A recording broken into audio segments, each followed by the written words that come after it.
আমার প্রিয় শিক্ষার্থী, তোমাদের সকলকে আমার নবরূপে সজ্জিত ইউটিউব ক্লাসে স্বাগত।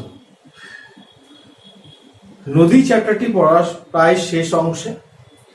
তো এবার আমরা যেটি আলোচনা করব ওই চ্যাপ্টারের শেষ অংশেই রয়েছে জলবায়ুর পরিবর্তনের কারণ এবং সুন্দরবন অঞ্চলে তার প্রভাব। এই বিষয়টি আলোচনা করতে গিয়ে প্রথমে যে অংশটি নিয়ে আমাদের আলোচনা করতে হবে বা জানতে হবে সেটি হলো জলবায়ু পরিবর্তনের কারণগুলি কি কি। তো আমরা সময় নষ্ট না করে আমরা সরাসরি চলে যাব জলবায়ু পরিবর্তনের মনুষ্য সৃষ্ট কারণগুলি, যেগুলোই কিন্তু প্রধানত পৃথিবীব্যাপী জলবায়ু পরিবর্তনকে মুখ্যত ভূমিকা পালন করেছে। প্রথমেই জীবাশ্ম জ্বালানির দহন। এখানে দেখো তোমরা, আমি একটি ফ্লেক্স রেখেছি, সেখানে বেশ কিছু জীবাশ্ম জ্বালানির ছবি দেওয়ার চেষ্টা করেছি। এখানে ন্যাচারাল গ্যাস, অর্থাৎ যে গ্যাস ব্যবহৃত হয় প্রাকৃতিক, তারপর পেট্রোলিয়াম, তারপর হচ্ছে কয়লা ছবি রয়েছে। তোমরা সকলেই জানো এগুলি আমরা প্রতিনিয়ত বিভিন্ন কর্মতে, গৃহস্থলী এবং বাণিজ্যিক কারণ, দুটি কারণেই ব্যাপক হারে এদের ব্যবহার করে থাকি। এখন এদের ব্যবহার করার ফলে আমরা কি উৎপন্ন করে থাকি, নিজেদের জ্ঞানতে এবং অজ্ঞানতে, দুটোই আমি বলে দিচ্ছি।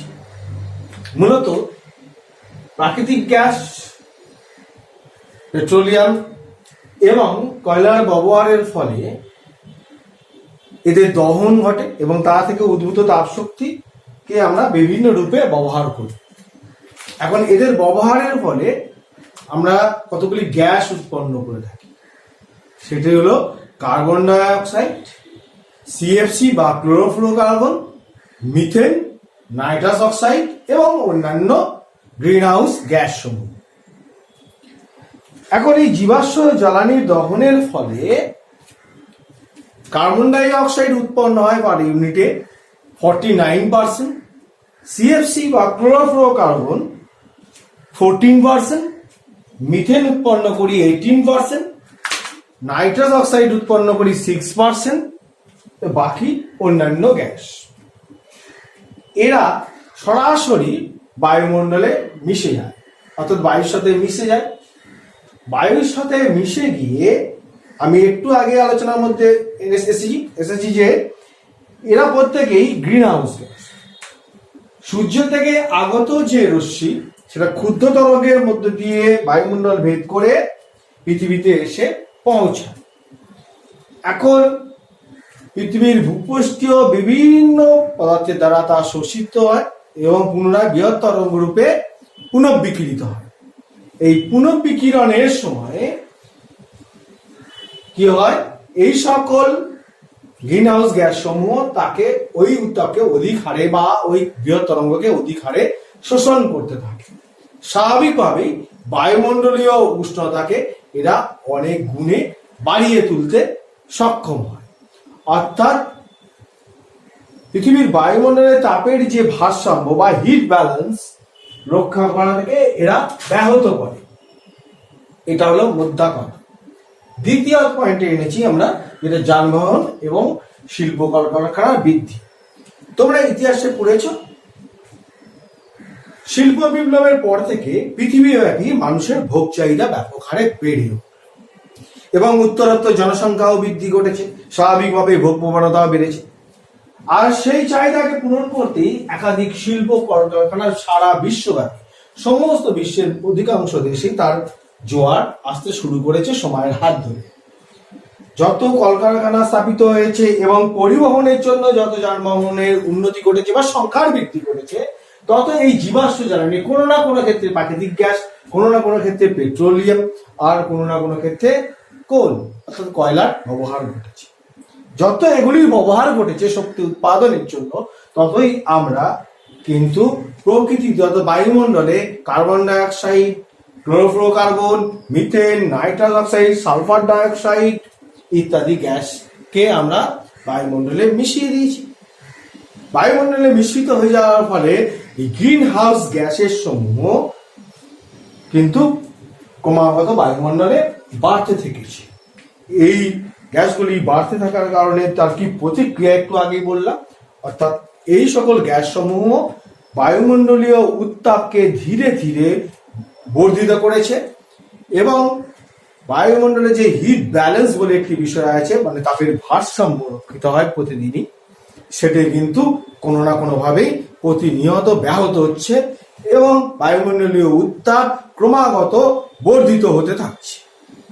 আমরা এরপর এই তৃতীয় পয়েন্টটি আলোচনা করব, বৃক্ষছেদন। পৃথিবী মোট ফুসফুস বলতে সবুজ বাতাবরণকেই আমরা বুঝি, অর্থাৎ উদ্ভিদ রাজি, তার প্রতিটি একক হলো উদ্ভিদ। বায়ুমণ্ডলে যত গ্রিন হাউস গ্যাস রয়েছে তাদের মধ্যে উল্লেখযোগ্য হলো কার্বন ডাই অক্সাইড। সেই কার্বন ডাই অক্সাইডকে তোমরা জানো যে তার সালোক সংশ্লেষ প্রক্রিয়ায় খাদ্য উৎপাদনের জন্য উদ্ভিদ শোষণ করে, অর্থাৎ উদ্ভিদ বায়ুমণ্ডলকে পরিশোধন করে কার্বন ডাই অক্সাইড শোষণের মাধ্যমে। কিন্তু আমরা এই যানবাহন, জীবাশ্ম জ্বালানি ইত্যাদি দহনের ফলে বা শিল্প কারখানা থেকে উৎপন্ন যে সকল গ্যাস উৎপন্ন করি তার মধ্যে উল্লেখযোগ্য বৃহত্তর অংশ হচ্ছে কার্বন ডাই অক্সাইড, যেটা কিন্তু এই উদ্ভিদ রাজি শোষণ করে প্রকৃতিকে বাঁচিয়ে রাখে। কিন্তু আমরা প্রতিনিয়ত খাদ্য চাহিদা পূরণের জন্য আবাদভূমি বা কৃষিযোগ্য জমি নির্মাণের চেষ্টা করছি অরণ্য ধ্বংসের মধ্যে দিয়ে। আবার জনবসতি নির্মাণ, বিশ্বব্যাপী ক্রমবর্ধমান জনসংখ্যা এবং তার বসতি নির্মাণের তাগিদে আমরা উদ্ভিদ ছেদন করছি বা অরণ্য অঞ্চল ধ্বংস করছি। অর্থাৎ পৃথিবীর যে ফুসফুস রূপে অরণ্য নামে পরিচিত তার হার ক্রমাগত কমিয়ে তুলছি। স্বাভাবিক কারণেই এই গ্রিন হাউস গ্যাসগুলির মাত্রা বায়ুমণ্ডলে ক্রমাগত বৃদ্ধি পাচ্ছে, কারণ শোষণের মাত্রা কমে গেছে। যত এই গ্যাসগুলি বৃদ্ধি পাবে তত গ্রিন হাউস এফেক্ট বলে একটি প্রভাব, আমি পরবর্তী আলোচনায় আসছি, তার মাত্রা বাড়বে, অর্থাৎ বায়ুমণ্ডলীয় উষ্ণতা বাড়বে ক্রমাগত। বায়ুমণ্ডলীয় উষ্ণতা বাড়া মানেই সে প্রত্যক্ষ এবং পরোক্ষভাবেই পৃথিবীর জলবায়ুকে পরিবর্তন করবে। এইবার আসি উল্লেখযোগ্য একটি পয়েন্ট, সেটা হচ্ছে ওজোন স্তরের বিনাশ। ওজোন গ্যাস কোথায় থাকে? স্ট্র্যাটোস্ফিয়ার। বায়ুমণ্ডলের স্ট্র্যাটোস্ফিয়ার অর্থাৎ ভূপৃষ্ঠ থেকে 15 থেকে 30 কিলোমিটারের ঊর্ধ্বেই সাধারণত অতি গ্যাস বা ওজোন গ্যাসের অবস্থান রয়েছে। প্রাকৃতিক উপায়ে ওজোন গ্যাস উৎপন্ন হয়, আবার প্রাকৃতিক উপায়েও এর বিনাশও ঘটে। মূলত আলোক রাসায়নিক প্রক্রিয়ায় ওজোন গ্যাসের বিনাশ ঘটে। যেমন অতির সাথে আল্ট্রাভায়োলেট রে অর্থাৎ অতি বেগুনি রশ্মি সংযুক্ত হয়ে O2+O উৎপন্ন করে। আবার এও হয় O3+O, O3+O সংযুক্ত হয়ে 2O2O উৎপন্ন হয়। এবার এই প্রাকৃতিক কারণটি ছাড়া আরো যে সকল অপ্রাকৃতিক কারণ যা বায়ুমণ্ডলে ওজোন গ্যাসের বিনাশের অন্যতম কারণ হয়ে দাঁড়িয়েছে সেগুলি হলো মনুষ্য সৃষ্ট কারণ। ধরা যাক আমরা দেখেছি ঊর্ধ্ব বায়ুমণ্ডলে সুপারসনিক যে জেট চলে, মানে বিমান চলে, তার থেকে নির্গত নাইট্রোজেনের অক্সাইড কিভাবে ওজোন গ্যাসকে বিনাশ করে। যেমন O3 অর্থাৎ ওজোন গ্যাস এর সাথে NO সংযুক্ত হয়ে কি করে NO2+O2 উৎপন্ন করছে, অর্থাৎ দেখতে পাচ্ছ ওজোন গ্যাসের বিনাশ ঘটলো। আবার শিল্প কলকারখানা অর্থাৎ ইন্ডাস্ট্রিয়াল জোন থেকে সালফেট এরোসল উৎপন্ন হয়। এই সালফেটের এরোসলও ওজোনের সাথে সংযুক্ত হয়ে অর্থাৎ O3 কে O2+O এ ভেঙে দেয়। এখানেও ওজোন গ্যাসের বিনাশ হলো। এরপর আমাদের সুপরিচিত কতগুলি যন্ত্রাংশ গৃহস্থলীতে সাধারণত ব্যবহৃত হয়। সেটা হচ্ছে ফ্রিজ, রেফ্রিজারেটর। এবং শিল্প কারখানার মধ্যে ফোম এবং রং শিল্পতে প্রধানত সিএফসি বা ক্লোরোফ্লোরোকার্বন সর্বাধিক বেশি হারে উৎপন্ন হয়। এই ক্লোরোফ্লোরোকার্বন অর্থাৎ মূলত তার মধ্যস্থ ক্লোরিন O3+Cl অর্থাৎ ক্লোরিন সংযুক্ত হয়ে কি করছে, ClO+O2 উৎপন্ন করছে। এক্ষেত্রেও ওজোন গ্যাসের বিনাশ হয়। এই ওজোন গ্যাসের বিনাশের ফলে, এই এতগুলি উপায়ে ওজোন গ্যাসের বিনাশের ফলে পৃথিবীতে অতি বেগুনি রশ্মির যে শোষণ ওজোন স্তর করে থাকে, অর্থাৎ একটি চাদর বা বলয় রূপে আমাদেরকে বাঁচিয়ে রাখে পৃথিবীর জীবমণ্ডল বা বাস্তুতন্ত্রকে, অর্থাৎ প্রত্যক্ষ এবং পরোক্ষভাবে পৃথিবীর বায়ুমণ্ডলের উষ্ণতার ভারসাম্য রক্ষা করে থাকে ওজোন গ্যাস বা ওজোন গ্যাসের স্তরটি, সেটি কোনোভাবে না কোনোভাবে ক্রমাগত ব্যাহত হয়ে চলেছে। এই ব্যাহতির কারণেই বায়ুমণ্ডলের উষ্ণতা ক্রমাগত বাড়ছে, যে কারণেই জলবায়ুর বিভিন্ন রকম পরিবর্তন আমরা বিগত 1 শতাব্দী ধরে আমরা লক্ষ্য করছি। এইবার গ্রিন হাউস গ্যাসের প্রভাবের কথা চলে আসছে পরের পয়েন্ট। এই যে গ্রিন হাউস গ্যাসের সম্পর্কে বলতে গিয়ে আমি একটি ছোট্ট গল্প। সাধারণত শীত প্রধান দেশগুলিতে, অর্থাৎ যেখানে বরফ পড়ে, এই অঞ্চলে উদ্ভিদরাজিকে বাঁচিয়ে রাখার জন্য বা ফসল উৎপাদনের জন্য এই গ্রিন হাউস প্রভাবটি ব্যবহার করা হয়। সেখানে একটি কাঁচের ঘরের মধ্যে সাধারণত এই ফসলগুলি চাষ করা হয়। কেন? সূর্যরশ্মি এই অঞ্চলে আসার পর ওই কাঁচের ঘর দিয়ে প্রবেশ করে সূর্যালোক অর্থাৎ ক্ষুদ্র তরঙ্গের মাধ্যমে সূর্যরশ্মি প্রবেশ করে যাওয়ার পরে ওই কাঁচ নির্মিত ঘরে তারপর তা বৃহৎ তরঙ্গে পরিণত হয়। বৃহৎ তরঙ্গ কিন্তু ওই কাঁচের ঘর দিয়ে আর বেরোতে পারে না। অতএব ওই কাঁচের ঘর মধ্যস্থ বায়ুমণ্ডলের উষ্ণতা ক্রমাগত বাড়তে থাকে, অর্থাৎ একটি সুস্থিত তাপমাত্রা নির্মাণ করতে সক্ষম হয়। তখন ওই অঞ্চলে উদ্ভিদরাজি বরফাবৃত অঞ্চলে সহজে বৃদ্ধি বা বিকাশ হতে পারে। এই এফেক্টটাকেই বলা হয় গ্রিন হাউস এফেক্ট। এখন এটা প্রকৃতিতে কিভাবে তৈরি হচ্ছে? একটু আগে বললে ওজোন গ্যাসের বিনাশ ঘটছে। গ্রিন হাউস গ্যাস অর্থাৎ carbon dioxide, carbon monoxide, sulphur dioxide, nitrogen oxide, nitrous oxide, sulphur dioxide ইত্যাদি বৃদ্ধি পাওয়ার ফলে সূর্য থেকে আগত যে রশ্মি ক্ষুদ্র তরঙ্গের মধ্যে দিয়ে আসছে, আমি বারবার বলেছি, সেটি টেরেস্ট্রিয়াল বডি দ্বারা শোষিত হয়ে বৃহৎ তরঙ্গে পরিণত হয়। এই বৃহৎ তরঙ্গ বায়ুমণ্ডল ভেদ করে আর যেতে পারে না। এখন যখনই এটি যেতে পারে না, তখনই বায়ুমণ্ডলের উত্তাপকে ক্রমাগত বাড়িয়ে তুলবে। কিভাবে বাড়িয়ে তুলবে? এই সকল গ্রিন হাউস গ্যাসগুলি পৃথিবীর তাপের যে ভারসাম্য রক্ষিত হয় কিভাবে, সেটা একটু বুঝে নেওয়া যাক। সূর্য থেকে আগত রশ্মিকে যদি আমি 100% ধরি, তার 34% মেঘপুঞ্জের পৃষ্ঠদেশ থেকে, ভূপৃষ্ঠ থেকে, মেরু প্রদেশের বরফ স্তর থেকে সরাসরি পুনঃবিকৃত হয়ে ক্ষুদ্র তরঙ্গরূপী আবার কিছু অংশ ফিরে যায়। এদেরকে এই অংশটি হলো 34%। এই 34% সূর্যালোককেই আমরা যে ফিরে যাচ্ছে, যা পৃথিবীর বায়ুকে কোনোভাবেই উত্তপ্ত করতে পারছে না, তাকে আমরা পৃথিবীর অ্যালবিডো বলি। আর অ্যালবিডো ব্যতীত বাকি সূর্যালোক যে অংশ 66%, যা পৃথিবীর বায়ুমণ্ডলকে উত্তপ্ত করে চলেছে, তাকে আমরা কার্যকরী সূর্যালোক বলি। এখন এই অ্যালবিডোর মান ক্রমাগত হ্রাস পেতে থাকছে, কেননা এই সকল গ্রিন হাউস গ্যাস সমূহ ক্ষুদ্র তরঙ্গরূপে পৃথিবীকে উত্তপ্ত না করে ফিরে যাওয়া যে সূর্যালোকের পরিমাণকে বাধা দিচ্ছে, অর্থাৎ পৃথিবীতেই ওই আলোক থেকে যাচ্ছে গ্রিন হাউস গ্যাসগুলি দ্বারা শোষিত হয়ে, যা পৃথিবীর গড় বায়ুমণ্ডলীয় উষ্ণতাকে ক্রমেই বাড়িয়ে তুলেছে।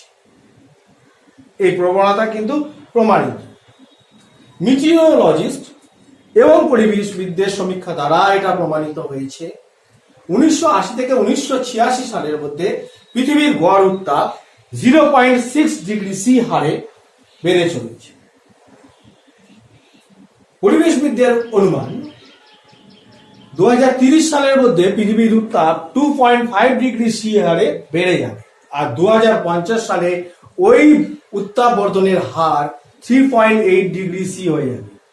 অর্থাৎ এই উত্তাপ বৃদ্ধি পৃথিবীর জলবায়ুকে একটা বৃহৎ অংশরূপে পরিবর্তন করতে সক্ষম হবে। তার নমুনা আমরা ইতিমধ্যে বিভিন্ন প্রাকৃতিক ঝঞ্ঝার মধ্যে দিয়ে দেখতে শুরু করে দিয়েছি।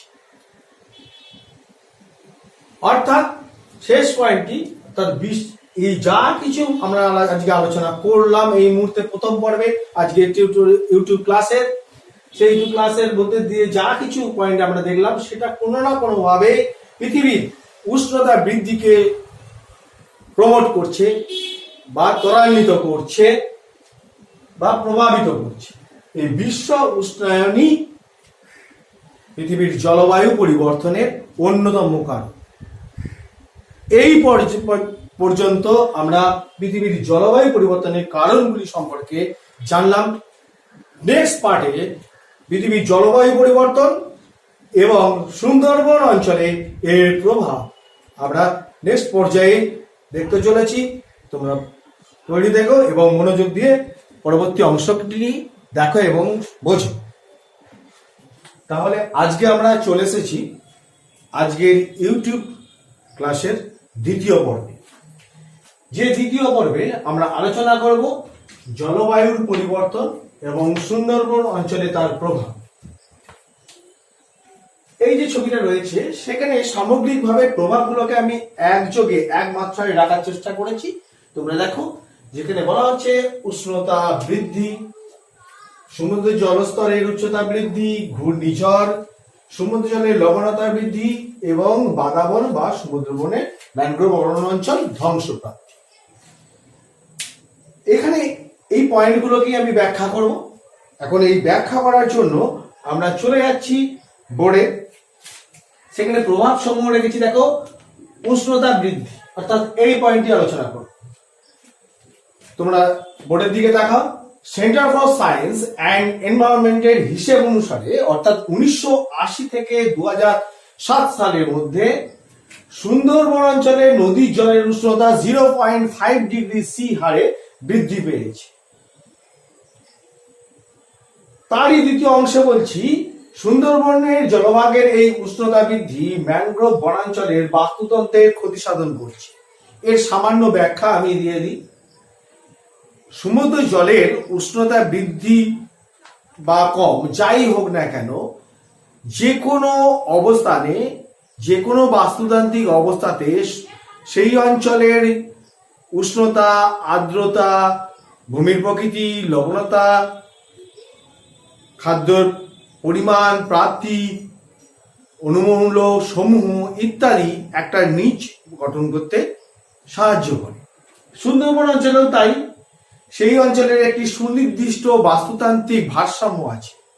এখন এই উষ্ণতা বৃদ্ধির কারণে, অর্থাৎ 0.5 ডিগ্রি সি হারে centre of science and environment যে দাবি করছে, তার ফলে যেটি হবে, এই অঞ্চলের উষ্ণতা বৃদ্ধি পাওয়ার সাথে সাথে বাস্তুতান্ত্রিক কিছু পরিবর্তন সাধিত হবে। অর্থাৎ এই অঞ্চলে যে জলজ উদ্ভিদ সমূহ আছে বা জলজ প্রাণী সমূহ আছে তাদের উপর প্রথম প্রভাব পড়বে। অর্থাৎ আমাদের যে পরিচিত বাস্তুতান্ত্রিক অবস্থান সুন্দরবন অঞ্চলে, সেটা কিন্তু কালক্রমিক পর্যায়ে তার পরিবর্তন ঘটে একটা নতুন অবস্থা তৈরি হবে। অর্থাৎ বর্তমান বাস্তুতান্ত্রিক অবস্থা ধ্বংসপ্রাপ্তি হওয়ার সম্ভাবনা কিন্তু রয়েই গিয়েছে। এবার আমরা দ্বিতীয় অংশে যাচ্ছি, সেটা হচ্ছে সমুদ্র জলস্তরের উচ্চতা বৃদ্ধি। সমুদ্র জলস্তরের উচ্চতা বৃদ্ধি, এখানে ওয়ার্ল্ড ব্যাংকের রিপোর্ট অনুযায়ী সুন্দরবন অঞ্চলে প্রতি বছর গড়ে 3 থেকে 8 mm অর্থাৎ মিলিমিটার জলস্তরের উচ্চতা বৃদ্ধি পাচ্ছে। জলস্তরের উচ্চতা বৃদ্ধির কারণে নবগঠিত যে সকল দ্বীপ এখন যাদের গঠন প্রক্রিয়া চলছে, তোমরা তো জানো সুন্দরবন অঞ্চল হচ্ছে এই মুহূর্তে গঠনশীল দ্বীপ অঞ্চলের অন্তর্গত। অতএব এই অঞ্চলের দ্বীপ গঠন ক্রমাগত চলছে, সেটা জলের স্তরের নিচে অর্থাৎ নিমজ্জিত হবে। তারই সাব পয়েন্ট 3-তে আমি বলছি সুন্দরবন অঞ্চলের জলভাগের উচ্চতা 1 মিটার বৃদ্ধি পেলে সুন্দরবন অঞ্চলের সামগ্রিক 75% যে ল্যান্ড বা দ্বীপ সমূহ রয়েছে তা সম্পূর্ণভাবে ধ্বংস হবে, অর্থাৎ জলের তলায় নিমজ্জিত হয়ে যাবে। এ কারণেই আমাদের পূর্ব অভিজ্ঞতা রয়েছে, যেমন দেখতে পাচ্ছি আমাদের সুপরিচিত হাড়িয়াভাঙা নদী বা পূর্বাশা দ্বীপ বা নিউমোর দ্বীপ, সেটা সম্পূর্ণ ধ্বংস হয়ে গিয়েছে। অর্থাৎ এটা আমাদের নয়, আমাদের পরিবেশবিদদের যে কথা, অর্থাৎ জলস্তর যে উচ্চতা বৃদ্ধির কারণে বিভিন্ন ল্যান্ড বা সেই অঞ্চলে বাস্তুতন্ত্র ধ্বংসপ্রাপ্ত হতে পারে, তার উল্লেখযোগ্য প্রমাণ হচ্ছে নিউমোর দ্বীপ। এখন একটু ব্যাখ্যা করে দিই। তোমরা জানো যে উষ্ণতা বৃদ্ধি পাওয়ার সাথে সাথে মহাদেশীয় হিমবাহগুলির অর্থাৎ মেরু প্রদেশীয় হিমবাহগুলির গলন সম্ভবপর হয়েছে, দ্রুত হারে গলছে। সেই জল স্বাভাবিকভাবেই মহাসাগরীয় জলের স্তরকে বাড়াবে, আর তারই প্রভাব অনুসারে সুন্দরবন অঞ্চলের বঙ্গোপসাগরের জলস্তরও বাড়ছে। সেই জলস্তর কি হারে বাড়ছে? 3 থেকে 8 mm অর্থাৎ 3 থেকে 8 মিলিমিটার হারে প্রতি বছর উচ্চতা বৃদ্ধি পাচ্ছে। যখনই উচ্চতা বৃদ্ধি পাচ্ছে, তাহলে যে সকল নবগঠিত দ্বীপ ছিল বা তৈরি প্রক্রিয়া চলছিল, সেগুলো আবার জলস্তরের নিচে চলে গেল, বা অত্যাধিক জলের ক্রিয়াকলাপের ফলে সমুদ্র তরঙ্গ, সমুদ্র স্রোত, নদী কার্যের ইত্যাদি প্রভাব অন্য মাত্রায় দেখা দেবে। সেই মাত্রায় দেখা দেওয়ার কারণে কি হবে? এই দ্বীপগুলি ধ্বংসপ্রাপ্ত হবে। আর 1 মিটার বৃদ্ধি পেলে সম্পূর্ণ প্রায় 75% দ্বীপ সমূহ ধ্বংস হয়ে যাবে। তেমনই তার একটা উদাহরণ হচ্ছে পূর্বাশা দ্বীপ বা নিউমোর দ্বীপ। তো আমরা এবার চলে এসেছি আমাদের আলোচ্য বিষয়ে তৃতীয় পয়েন্টটিতে, অর্থাৎ জলবায়ুর পরিবর্তন ও সুন্দরবন অঞ্চলে তার প্রভাব। তার তৃতীয় পয়েন্টটিতে ছিল আমাদের, তোমরা ছবিতে নিশ্চয়ই দেখতে পাচ্ছ, ঘূর্ণিঝড়। ঘূর্ণিঝড়ের প্রতিক্রিয়া বঙ্গোপসাগরীয় উপকূল অঞ্চলে, বিশেষত দক্ষিণ 24 পরগনা সুন্দরবন অঞ্চলে সর্বাধিক ঘূর্ণিঝড়ের প্রভাব লক্ষ্য করা যায়। ক্রমাগত ঘূর্ণিঝড়ের পরিমাণ এবং সংখ্যার বৃদ্ধিতে এই দ্বীপ বঙ্গীয় অঞ্চল, বিশেষত পশ্চিমবঙ্গের দক্ষিণ অংশ, উড়িষ্যা উপকূলের কিয়দংশ এবং বাংলাদেশের বিস্তীর্ণ অংশ এই ঘূর্ণিঝড়ের প্রভাবে সম্প্রতি ক্ষতিগ্রস্ত। তোমাদের নিশ্চয়ই মনে আছে, একটু পিছনে ফিরে যাও, সম্প্রতি অতীতেই আয়লা, ফণী, যশ অর্থাৎ 2009 থেকে 2021 সালের মধ্যে একাধিক ঝড়ের নামের সাথে তোমরা পরিচিত হয়ে গেছো। এই ঝড়গুলির প্রভাবে আমরা কিন্তু ব্যাপক হারে ক্ষতিগ্রস্ত হয়েছি। আর অতি সম্প্রতি যশ এবং আমফান ঝড়ের কথা তোমরা দেখেছো, অর্থাৎ 2020 এবং 2021 সালে। সেখানে ওই ঝড়ের প্রভাবে সুন্দরবন অঞ্চলে একাধিক বাঁধ ধ্বংসপ্রাপ্ত হয়েছিল এবং অসংখ্য ম্যানগ্রোভ উদ্ভিদ, বিশেষত সুন্দরবন অঞ্চল এর প্রায় 1/3 ক্ষতিগ্রস্ত হয়ে গিয়েছে। এখন এর সঙ্গে জলবায়ু পরিবর্তনের কি সম্পর্ক? সেই সম্পর্কগুলি বুঝতে গেলে তোমাদেরকে আগের যে পয়েন্টে বলেছি, সেখানে আমরা লক্ষ্য করেছি যে প্রায় প্রতি বছরে বঙ্গোপসাগরীয় জলভাগে, বিশেষত ভারত মহাসাগরীয় অংশে 0.5 ডিগ্রি সি হারে উষ্ণতা বৃদ্ধি পাচ্ছে। এই উষ্ণতা বৃদ্ধি পাওয়ার ফলে উপসাগরীয় অঞ্চলে এবং ভারত মহাসাগরীয় অঞ্চলে ঘূর্ণাবর্তের জন্ম হচ্ছে অনেক বেশি করে, অনেক র্যাপিডলি বাড়ছে। আবার এও কারণ, এই উত্তাপ বৃদ্ধি তোমরা জানো এল নিনো এবং লা নিনোকেও প্রভাবিত করে। অর্থাৎ এল নিনো এবং লা নিনোর প্রভাবে জলবায়ুর পরিবর্তন কিন্তু একটি স্বাভাবিক ঘটনা, কেননা সমুদ্র উপকূলে অঞ্চলের যে ভূখণ্ড, সেখানে তাপমাত্রা বৃদ্ধি বা তাপমাত্রা হ্রাসে এই দুটি ভৌগোলিক বৈচিত্র্যের কিন্তু অনেক বেশি প্রভাব রয়েছে। এই কারণেই সুন্দরবন অঞ্চল এই সকল ঘূর্ণাবর্তের দ্বারা প্রভাবিত হচ্ছে এবং সুন্দরবন অঞ্চলের যে সামগ্রিক বাস্তুতন্ত্র এই সকল ঝড়ের প্রভাবে আকস্মিক প্রতিক্রিয়াতে ব্যাপক হারে ক্ষতিগ্রস্ত। এবার আমরা উপস্থিত হয়েছি আমাদের আলোচ্য বিষয়ে চতুর্থ পয়েন্টটি নিয়ে, অর্থাৎ সমুদ্র জলের লবণতা বৃদ্ধি। এখন তোমরা বোর্ডে যে লেখাটি রয়েছে সেটার দিকে তাকালে তোমরা বুঝতে পারবে যে সমুদ্র জলের লবণতা বৃদ্ধি ও আর্থিক ক্ষতি।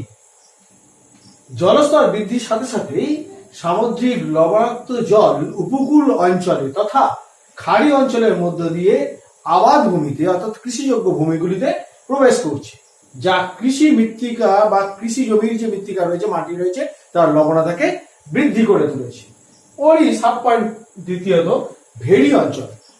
সুন্দরবন অঞ্চলে যে ভেড়িগুলি রয়েছে সেখানে ওই লবণাক্ত জল প্রবেশ করার ফলে সেখানকার মীন চাষ বা মৎস্য চাষকে বিশেষভাবে প্রভাবিত করছে। এর পরের পয়েন্টে লবণাক্ত জলস্তর সুন্দরবন অঞ্চলে অধিক হারে প্রবেশ করাতে সুন্দরবনবাসী যারা বনজ সম্পদ সংগ্রহ করে তাদের জীবিকা নির্বাহ করে থাকেন তারা ব্যাপক হারে ক্ষতিগ্রস্ত হচ্ছিল। এগুলো একটি সামগ্রিক ব্যাখ্যাতে আমি আসছি। জলস্তর বৃদ্ধি পাওয়ার ফলে তোমরা আগের পয়েন্টে দেখেছো সমুদ্রের জল কেন বাড়ছে। এই সমুদ্র জল বৃদ্ধি পাওয়ার ফলে, জলস্তর বৃদ্ধি পাওয়ার ফলে উপকূল অঞ্চলগুলো প্লাবিত হচ্ছে এবং খাড়ি অঞ্চলের মধ্যে দিয়ে অনেক বেশি সমুদ্রের জল এসে যে নবগঠিত যে সকল বদ্বীপ অঞ্চল ছিল, যে অঞ্চলগুলিতে সাধারণত সক্রিয় বদ্বীপ অঞ্চল, সেই অঞ্চলে যে সকল আবাদ ভূমি অর্থাৎ কৃষিযোগ্য ভূমি সেগুলোতে প্রবেশ করার ফলে সেখানকার মাটি লবণাক্ত হয়ে যাচ্ছে, অর্থাৎ মৃত্তিকার যে গঠন বা চরিত্র বা গঠনগত যে চরিত্র সেটা পরিবর্তিত হয়ে যাচ্ছে। ফলে ওই অঞ্চলে যে কৃষিযোগ্য ফসল সেগুলো আর ফলাতে পারছে না, ফলে বিশেষভাবে আর্থিক ক্ষতির সম্মুখীন হচ্ছে ওই অঞ্চলের কৃষক সমাজ। তো এবার দ্বিতীয় অংশ ভেড়ি। তোমরা জানো যে সুন্দরবন অঞ্চলের এক বৃহৎ অংশ জুড়ে ভেড়ি চাষ করে, সেখানে মীন চাষ, চিংড়ি চাষ, গলদা চিংড়ি ইত্যাদি চাষ করা হয়। সেই অঞ্চলে যদি লবণাক্ত জল প্রবেশ করে যায় অধিকারে, তাহলে সেই অঞ্চলে মৎস্য চাষ স্বাভাবিকভাবেই ক্ষতিগ্রস্ত হচ্ছে বা হবে। আর লবণাক্ত সমুদ্র জল বাড়ার ফলে সুন্দরবন অঞ্চলে বাস্তুতন্ত্র ব্যাপক হারে ক্ষতিগ্রস্ত হয়ে পড়ছে। বারংবার এই বাস্তুতন্ত্রের কথা আনছি, অর্থাৎ বাস্তুতন্ত্র ক্ষতিগ্রস্ত হওয়ার ফলে সুন্দরবনবাসীর এক বিপুল অংশ কিন্তু বনজ সম্পদ সংগ্রহ করে, বিশেষত মধু সংগ্রহ করে তোমরা জানো, এবং সেই মধু সংগ্রহের জন্য তারা বিভিন্ন অঞ্চলে খাড়ি পথ দিয়ে গিয়ে সুন্দরবনের গভীরে প্রবেশ করে। কিন্তু জলস্তর বেড়ে যাওয়ার ফলে তারা যে গন্তব্যে গিয়ে পৌঁছতে চান সেই অঞ্চলগুলোতে সহজে পৌঁছতে পারছেন না এবং বিপজ্জনক হয়ে উঠছে বা বিপদসংকুল হয়ে উঠছে অনেক বেশি। এবং বাস্তুতন্ত্র ক্ষতিগ্রস্ত হওয়ার জন্য যে অঞ্চলে মধু সংগ্রহ অনেক বেশি সহজসাধ্য ছিল সেটা কিন্তু হচ্ছে না। ফলে এই অঞ্চলের মানুষের জীবন জীবিকা একটি প্রশ্নের মুখে পড়ে যাচ্ছে প্রতিদিন। এই সকল কারণেই কিন্তু পরোক্ষভাবে প্রভাবিত হচ্ছে। এটাই ছিল আজকের ইউটিউব ক্লাসের চতুর্থ পয়েন্ট, অর্থাৎ সমুদ্র জলের লবণতা বৃদ্ধির প্রভাব। এর পরবর্তী পয়েন্টে আসছি, অর্থাৎ বাদাবন বা সুন্দরবন ধ্বংস হওয়া নিয়ে। আলোচ্য বিষয়ের আমরা শেষ পয়েন্টে চলে এসেছি, অর্থাৎ ম্যানগ্রোভ অরণ্য বনভূমির যে ধ্বংস। জলবায়ুর পরিবর্তনের কারণে সুন্দরবন অঞ্চলে যে ম্যানগ্রোভ উদ্ভিদ সমূহ রয়েছে তার প্রায় 3.7% ইতিমধ্যে ধ্বংস হয়ে গিয়েছে। অর্থাৎ একটি রিপোর্ট অনুসারে আবহবিদদের এবং উদ্ভিদবিদদের একটি রিপোর্ট, যৌথ রিপোর্টে দেখা যাচ্ছে যে বিগত 10 বছরে সুন্দরবন অঞ্চলের 3.7% ম্যানগ্রোভ উদ্ভিদ ধ্বংসপ্রাপ্ত হয়েছে, যার মুখ্যত কারণ হিসেবে উল্লেখ করা হয়েছে জলবায়ুর পরিবর্তন। জলবায়ু কেন পরিবর্তন হয়েছে এবং তার যে প্রতিক্রিয়াগুলো সেগুলো বিগত আলোচনায় তোমরা দেখতে পেয়েছো। আবার সেই আলোচনাকে পুনরায় ফিরিয়ে নিয়ে আসছে আর একবার। দেখেছি আমরা উষ্ণতা বৃদ্ধি, সাথে সাথে সমুদ্র জলের উচ্চতা বৃদ্ধি, ঘূর্ণিঝড়ের প্রত্যক্ষ প্রভাব, সমুদ্র জলের লবণতা বৃদ্ধিতে প্রভাব, এবং শেষে আমরা দেখতে পাচ্ছি যার পরিণতি সুন্দরবন অঞ্চলের মূল সম্পদ সুন্দরী উদ্ভিদ অর্থাৎ ম্যানগ্রোভ উদ্ভিদ, যেগুলি কিন্তু ইতিমধ্যে 3.7% কিন্তু ধ্বংসপ্রাপ্ত হয়েছে। এই আলোচনার সূত্র ধরে আবার আমি বলবো যে যখনই 3.7% উদ্ভিদ বিগত 10 বছরের হিসাব অনুসারে ধ্বংসপ্রাপ্ত হচ্ছে, অর্থাৎ ওই অঞ্চলের বাস্তুতন্ত্র প্রবলভাবে কিন্তু ক্ষতিগ্রস্ত হচ্ছে। ক্রমে ক্রমে এই বাস্তুতন্ত্র শেষ হতে চলেছে, ধ্বংসপ্রাপ্ত হতে চলেছে। অর্থাৎ পৃথিবীর একটি উল্লেখযোগ্য সম্পদ কিন্তু ইতিমধ্যেই ধ্বংসের মুখে, যার মুখ্য কারণ কিন্তু আবার ঘুরে আলোচনায় বলে দিচ্ছি, জলবায়ু পরিবর্তনই এর মুখ্য কারণ।